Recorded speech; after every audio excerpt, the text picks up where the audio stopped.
pasado 14 de octubre fue canonizado el Papa Pablo VI junto con otros 6 nuevos santos, entre ellos Monseñor Romero, el arzobispo mártir de El Salvador. Por este motivo, la figura de Pablo VI y sobre todo su última y polémica encíclica, Humane Vitae, escrita publicada en 1968, ha sido de nuevo actualidad.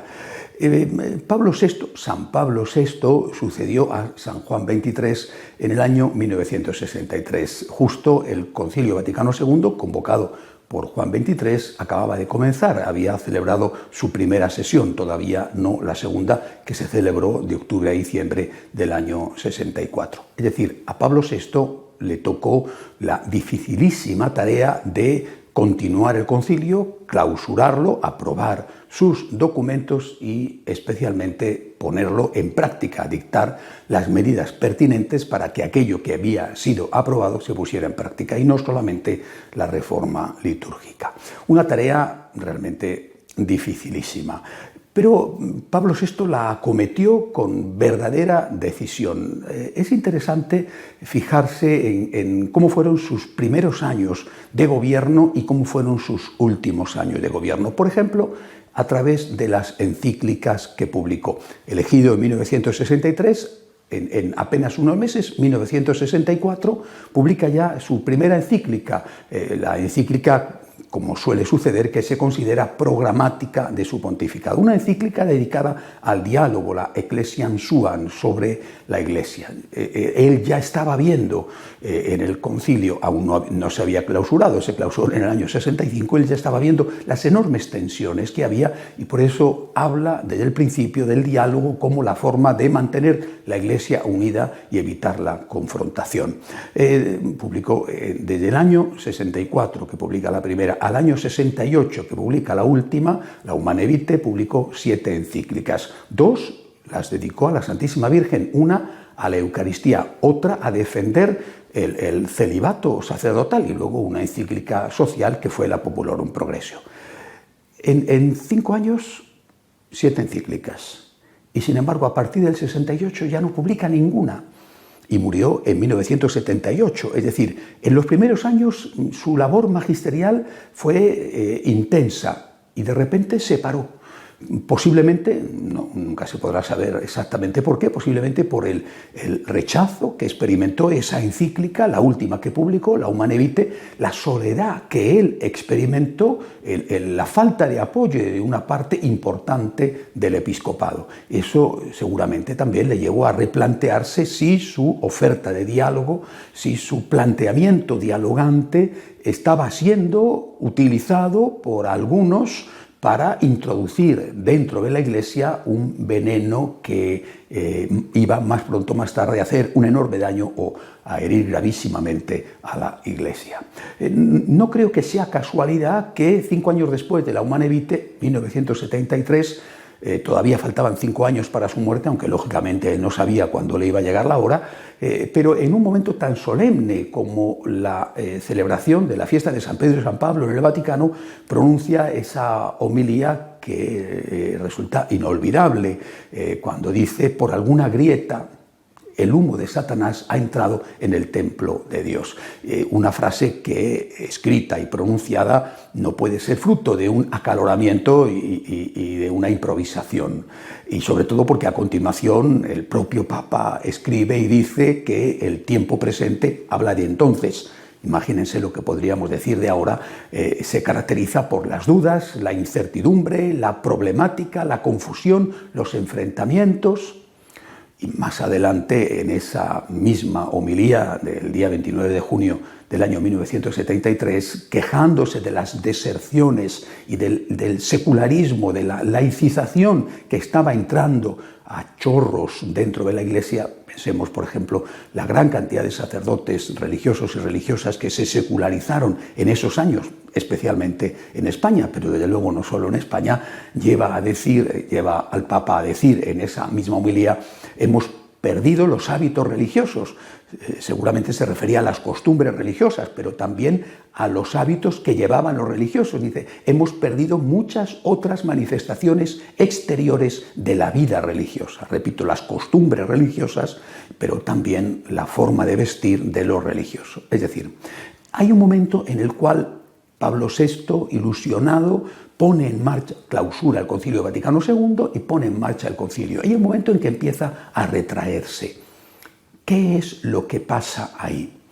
¿Qué sucede para que este hombre culto, un hombre sensible, un hombre delicado en sus maneras, es decir, en sus maneras en el sentido, un hombre fino, un hombre muy bien educado, no es una persona violenta, agresiva, es una persona profundamente respetuosa en el trato con los demás? Bueno, ¿qué pasa para que este hombre haga ese cambio que le lleva a retraerse y de alguna manera, digamos, a meterse bajo su cupulone, así es como llaman los italianos a la cúpula del Vaticano, para meterse allí y limitarse a defender lo que puede defender para evitar que el magisterio caiga en aberraciones que hubieran sido terribles? Al menos eso, que se mantenga fiel a la palabra de Dios y a la tradición. ¿Qué es lo que pasa?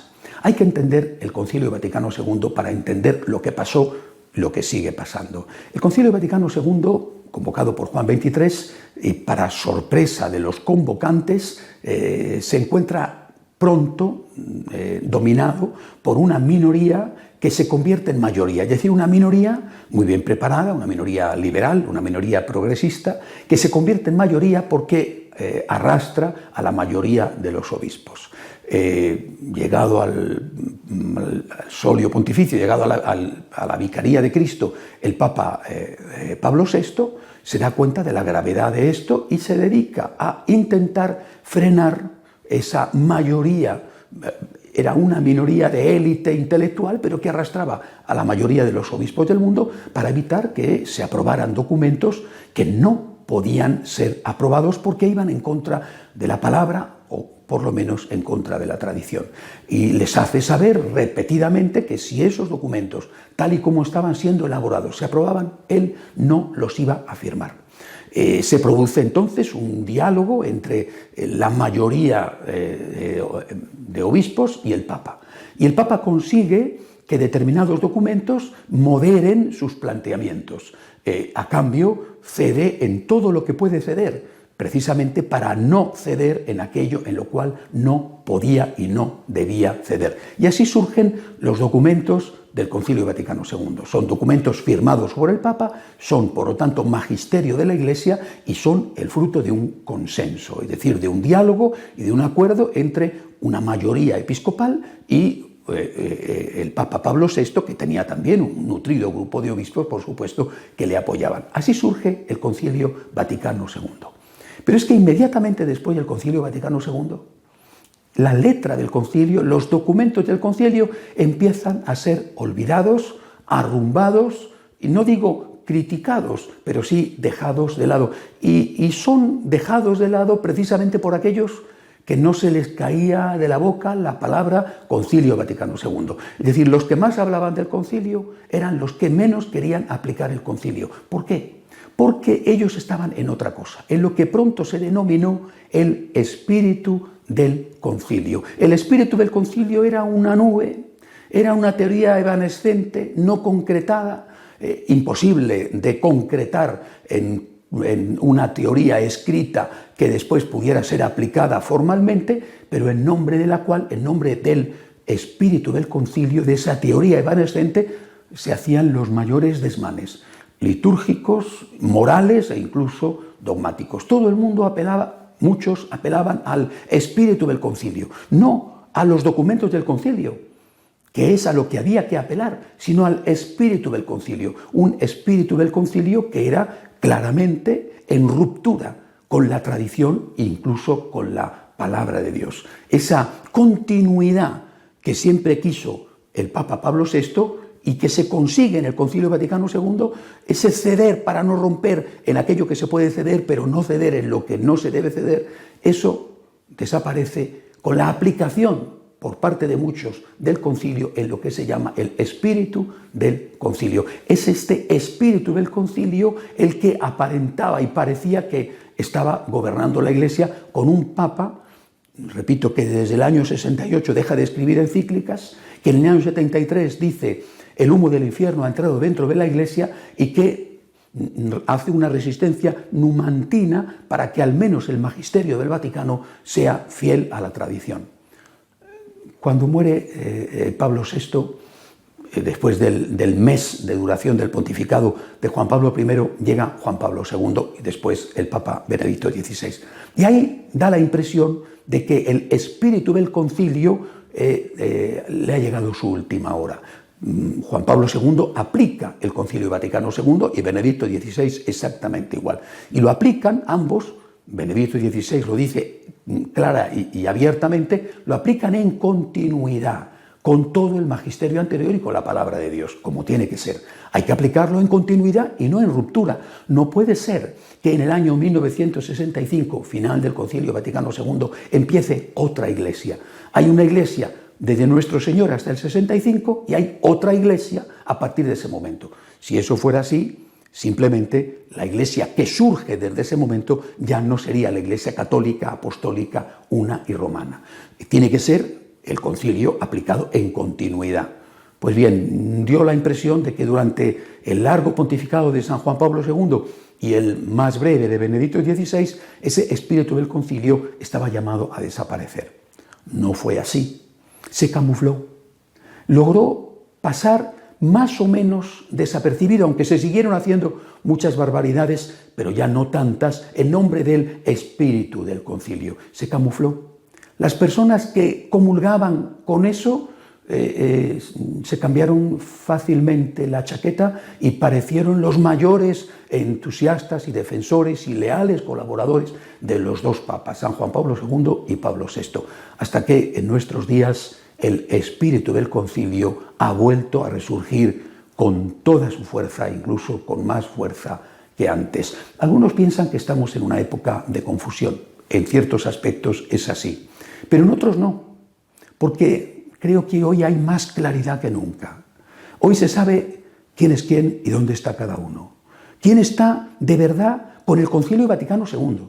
¿Y quién está con ese llamado espíritu del concilio, que es su peor enemigo, mucho peor que los tradicionalistas que rechazaron el concilio? Ese espíritu del concilio que no tiene nada que ver con el Concilio Vaticano II, sino con lo que algunos quisieron que hubiera sido el Vaticano II, pero que no fue. Derrotados por la firmeza de Pablo VI, han pasado su factura de venganza y están llevando a la Iglesia a esa situación que en el 73 ya Pablo VI describió como que el humo del infierno había entrado dentro de ella. Pidámosle a San Pablo VI que desde el cielo proteja a su Iglesia, que el concilio sea aplicado según el concilio y no según las teorías de algunos que rompen con la tradición y que no aplican el concilio en continuidad con la palabra y con el magisterio precedente. Hasta la semana que viene, si Dios quiere.